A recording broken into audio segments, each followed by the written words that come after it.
নমস্কার, আবার একটি নতুন ভিডিও নিয়ে এসে গেছি। এই যে আজ শুক্রবার, এরকম এখনও বন্যার জল কমছে না। আজকে হয়ে গেল সোমবার থেকে, মানে রবিবার বিকেল থেকে জলটা এসেছে।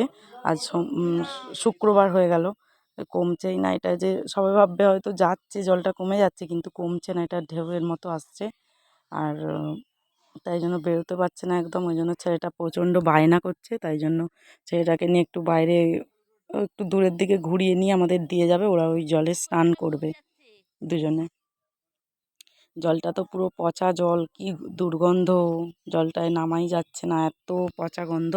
আসলে জলটায় পাট কাচছে, পাট কেচে প্যাঁকাটি বা পাট রেডি করছে, ওই জন্য জলটা এরকম গন্ধ লাগছে। আর ওগুলো আর তাই জন্য আজকে সব, কোথাও তো বাজার দোকান সেরকম খোলা নেই, তাই জন্য চিকেন এনেছিল।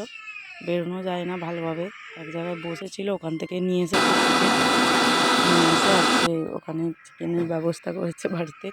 এই যে মিক্সিতেই সব বেটে নিলাম, আর শিলনোড়া ব্যবহার করলাম না। এই যে মাংসটাও গোটাটা মাখিয়ে নেবে মশলা দিয়ে, ওই জন্য ভাত বসিয়ে দিয়েছিলাম তাড়াতাড়ি, ওই জন্য। আর প্রচণ্ড রোদ, গরম, বৃষ্টি হয় না, এমনি ওয়েদারটাও প্রচণ্ড গরমের জন্য, ওই জন্য একটু বেশি গরম, যেন অত্যাধিক গরম, চারিদিকে জল, আর বেরোনোও যাচ্ছে না। মাংস মাখিয়ে নিয়ে তারপরে আমার ছেলে এখানে দেখছে, ফোন দেখছিল। আমি এখানে 10 মিনিটের জন্য ফ্রিজে রেখে দিয়েছিলাম, দিয়ে রেডি করে নিয়েছি, তৈরি করে নিলাম, নিয়ে ছেলেকে খাওয়াচ্ছিলাম। দেরি হয়ে গেছিলো বলে তাড়াতাড়ি দেখানো হয়নি। হয়ে গেছে, মাংস রেডি হয়ে গেছে, ছেলেটাকে এবার ভাত খাওয়াবো। আর বিকেলে তো কোথাও আর বেরোবার কোনো জায়গা নেই বলে ওই জন্য বাড়িতেই ছিলাম। আর চুল টুল অগোছালো হয়েই আছে, কিছু সেরকম চুল টুল আঁচড়াতে ইচ্ছা করেই আঁচড়াই না, আর কোথাও যাব না, বেরোই না ওই জন্য বাইরে। আর এই যে জামা কাপড়গুলো ঠিক মতো করে গুছিয়ে রাখছিলাম, আর ঘরের মধ্যেই ছিলাম ছেলেটাকে নিয়ে। পাশে আমাদের যে রঘুনাথের মন্দির, ওখানে আমার শাশুড়ি মা বসেছিলেন।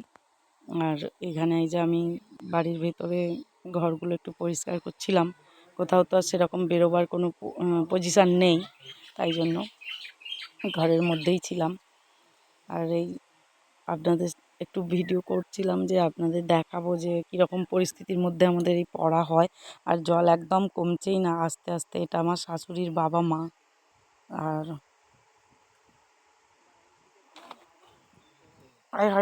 পিছন বাড়ির গাছগুলো কেটে ফেলার জন্য, ওই জন্য প্রচণ্ড আলো ঢোকে, মানে দিনের বেলা প্রায় আলো জ্বালতেই লাগে না, এত আলো হয়, প্রচুর আলো। গাছগুলো কেটে ফেলেছে, ওদের ঘর হবে হয়তো, ওই জন্য কেটে ফেলেছে।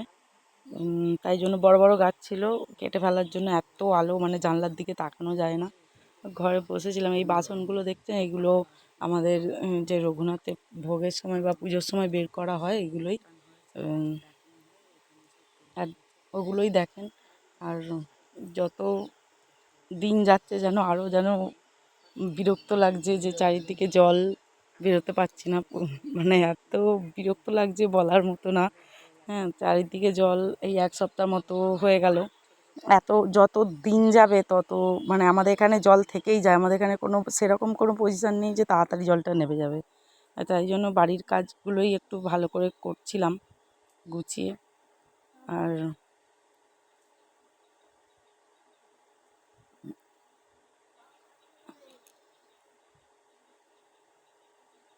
দেখুন আমার আলনাটা কীরকমভাবে গুছিয়েছি, সেরকম ভালো পারি না, এটা মায়ের ঘরে এরকম করছিলাম। আর এইটা যে দেখছেন, এটা কাঁথা, ওই বেড কভারটা দিয়ে মা কাঁথা তৈরি করছিল, ওরকম ভাঁজ করে রেখে দিয়েছে। এটা শাশুড়ির বাবা মা, এটা শ্বশুরের বাবা মা। ধন্যবাদ।